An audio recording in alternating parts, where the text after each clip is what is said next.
दोस्तों स्वागत है आपका हमारे YouTube चैनल में। आज हम लोग डिस्कस करेंगे दो तरह के इंपॉर्टेंट क्वेश्चन एंड आंसर।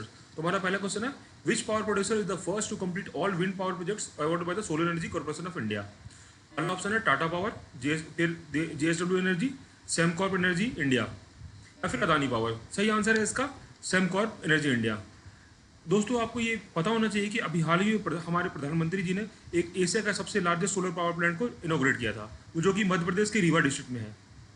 हमारा अगला क्वेश्चन है, the great green wall initiative sometimes in news aims to restore the degraded land in India, Brazil, Africa या फिर ऑस्ट्रेलिया।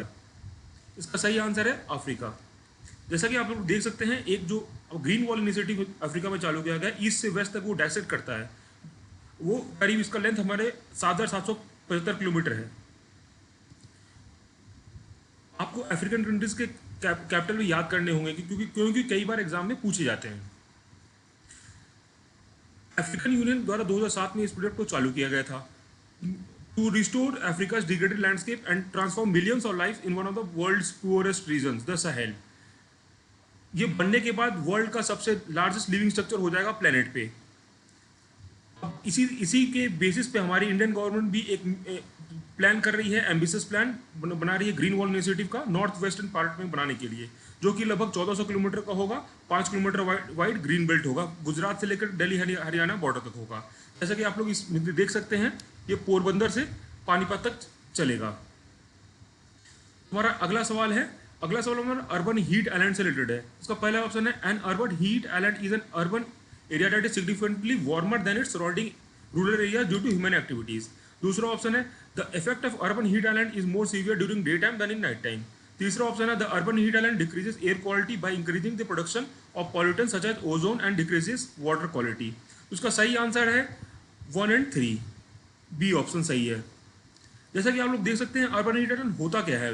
अर्बन हीट आइलैंड में होता है कि जब दिन में जो हमारे अर्बन जो एरियाज है, वहाँ पे सनरेज काफ़ी एब्जॉर्ब करती है कंक्रीट स्ट्रक्चर, और इवापोरेशन वहाँ पे कम होता है क्योंकि प्लांट वहाँ पे ट्रांसपायर नहीं करते हैं। वेरएज अगर आसपास रूरल एरियाज में देखा जाए तो वहाँ पे प्लांट्स होने के कारण वहाँ पे टेम्परेचर नॉर्मल रहता है या फिर कम रहता है अर्बन एरियाज से। इसी कारण से आप देखेंगे कि शहरों में टेम्परेचर थोड़ा ज़्यादा रहता है। जहाँ तक रही बात दूसरे ऑप्शन की, हमने जो दिया था उसमें दे रखा था कि इसका टेम्परेचर रात को दिन में ज़्यादा होता है, जबकि ऐसा नहीं है। टेम्परेचर इसका रात को ज़्यादा होता है जब वो जो कंक्रीट स्ट्रक्चर है जो रात में री रेडिएट करते हैं एरेज को।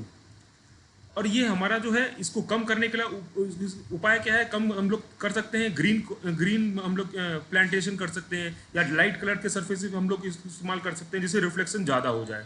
और साथ ही अर्बन हीट आइलैंड में एयर की क्वालिटी भी ख़राब हो जाती है, और साथ में ये डिफरेंट पॉल्यूटेंट्स को भी प्रमोट करता है, जैसे कि ओजोन हो गया, और साथ में वाटर क्वालिटी भी डिग्रेड होती है। हमारा अगला सवाल जल जीवन मिशन से रिलेटेड है। इसका पहला ऑप्शन है, the chief objective of the mission is to provide piped water supply to all urban household by 2024। आपको ध्यान देना है कि क्वेश्चन में पूछा गया to all urban house hold.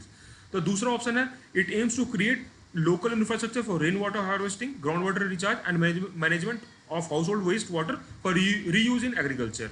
तीसरा ऑप्शन है, the Jal Jeevan mission will converse with all centre and state government schemes to achieve its objectives of sustainable water supply management.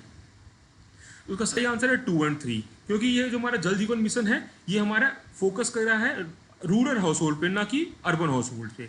चलिए थोड़ा बहुत जल जीवन मिशन के बारे में थोड़ा जान लेते हैं। जल जीवन मिशन हमारा चालू किया गया है रूरल हाउस होल्ड के लिए, और इसका टारगेट है 2024 तक पाइप वाटर सप्लाई प्रोवाइड करना है सारे रूरल हाउस होल्ड्स को। और इसमें जो है हमारे सेंटर और स्टेट के सारे स्कीम्स को कन्वर्ज करना है, और इसमें जो हमारा है इंटीग्रेटेड डिमांड और सप्लाई को भी लिंक करना है। और इसमें हमारा फोकस रहेगा रेन वाटर हार्वेस्टिंग के लिए और ग्राउंड वाटर रिचार्ज के लिए। चलिए बढ़ते हैं हमारे अगले क्वेश्चन की तरफ। अगला क्वेश्चन हमारा फाइनेंस कमीशन से रिलेटेड है। इसका पहला ऑप्शन है, it is a statutory body that determines the method for distributing the tax proceed between the centre and the states. B option है, the parliament is required to constitute a finance commission at an interval of 5 years. तो सही answer है इसका neither, D option सही है, क्योंकि ये constitutional body है ना कि स्टैट्यूटरी बॉडी है। और हमारा जो दूसरा ऑप्शन दे रखा था, ये पार्लियामेंट नहीं बनाते, ये प्रेसिडेंट बनाते हैं। हाँ, इसको हर एक 5 साल के या 5 साल के पहले अंडर आर्टिकल 280 के लिए। यह आर्टिकल 280 भी आपके एग्जाम के लिए काफ़ी इंपॉर्टेंट है, क्योंकि कई बार पूछा जाता है कि फाइनेंस कमीशन का आर्टिकल बताया जाए। और हमारे जो 15 फाइनेंस कमीशन के हेड है वो MK सिंह थे। इसका जो ड्यूरेशन जो जब तक के लिए रिकमेंड ये लागू रहेगा अप्रैल 2020 से लेकर के मार्च 2025 तक। हमारा नेक्स्ट क्वेश्चन है ग्रामोदय विकास योजना से लिंक्ड है। इसका पहला ऑप्शन है it is launch by the ministry of micro small and medium enterprises. B option है Khadi and village industries commission is interested with providing training and assistance. तो इसका इसका आपको सही आंसर ऑप्शन बताना है। सही आंसर है बोथ। यह scheme ministry of micro small and medium enterprise द्वारा चालू किया गया है और khadi and village industries corporation इसको ट्रेनिंग एंड असिस्टेंस प्रोवाइड करती है, जैसे कि आप लोग यहाँ पे देख सकते हैं। साथ में केवीआईसी रॉ मटेरियल भी प्रोवाइड करती है आर्टिसंस को। और केवीआईसी को भी आपको याद करना है क्योंकि एग्जाम में ये कई बार पूछा जाता है। ये स्टैट्यूटरी बॉडी है, नॉन स्टैट्यूटरी बॉडी है। तो केवीआईसी एक्चुअली एक स्टैट्यूटरी बॉडी है जो कि khadi and village industrial commission act 1956 के तहत बना है। हमारा नेक्स्ट क्वेश्चन है, आपको बताना है Baba Kalyani committee is associated with which of the following? Special economic zone policy, micro small medium enterprises policy, या लॉस मेकिंग पीएसयू उसके लिए, या फिर नेशनल एजुकेशन पॉलिसी रिव्यू के लिए। तो इसका सही आंसर है बी। ए आंसर का सही है, स्पेशल इकोनॉमिक जोन पॉलिसी।